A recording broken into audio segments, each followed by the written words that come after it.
سورج گرہن اور چاند گرہن کی بہت ساری سائنسی توجیحات بھی کرتی گئی ہیں، لیکن ابھی بھی ہمارے ہاں عموماً اسے عذاب کی سینس میں ہی مانا جاتا ہے، اور اس کے لیے نوافل بھی ادا کیے جاتے ہیں، بلکہ عموماً تو گھروں میں سے ایسے موقعوں پہ نماز کسوف کا اہتمام کیا جاتا ہے۔ تو کیا ایسے موقعوں کو عذاب کی صورت میں ہی سمجھا جانا چاہیے اور ایسے موقعوں پہ نوافل ادا کرنے چاہیے؟ یہ جب نمازیں پڑھی گئیں تو اس وقت بھی اس کو عذاب نہیں سمجھا گیا۔ ایک بہت بڑی تبدیلی کو سامنے رکھ کر رسالت مآب نے اپنی حیثیت کے لحاظ سے یہ اقدام کیا ہے کہ میں خدا کا رسول ہوں۔ یہ آسمان پر جو تغیر آیا ہے، کہیں ایسا نہ ہو جائے کہ میری رسالت کا انکار کرنے والوں پر اللہ کے عذاب کی ابتدا ہو جائے۔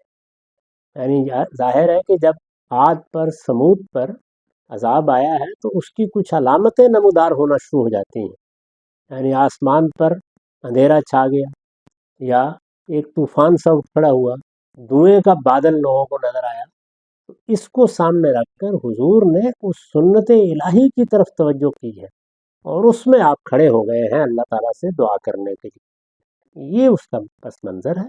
اس میں خود چاند گرہن یا سورج گرہن کو عذاب نہیں سمجھا گیا، اس میں تو آپ نے توجہ دلائی کہ یہ اللہ کی نشانیاں ہیں جو نمودار ہوتی رہتی ہیں، لیکن اس وقت دنیا اس سے واقف نہیں تھی کہ ان کے نمودار ہونے کا کوئی خاص فلکیاتی قاعدہ ہے۔ تو ایک غیر معمولی نشانی نمودار ہوئی، تو آپ نے اس سے یہ خیال کیا کہ جیسے انشقاق قمر کو اللہ تعالیٰ نے قیامت کی نشانی کے طور پر زیر بحث لا کر لوگوں کو توجہ دلائی، ایسا تو نہیں کہ مجھے یا میری قوم کو توجہ دلائی جا رہی ہے کہ خدا کا فیصلہ صادر ہونے کا وقت آ گیا۔ تو اس کو اس طرح سمجھنا چاہیے۔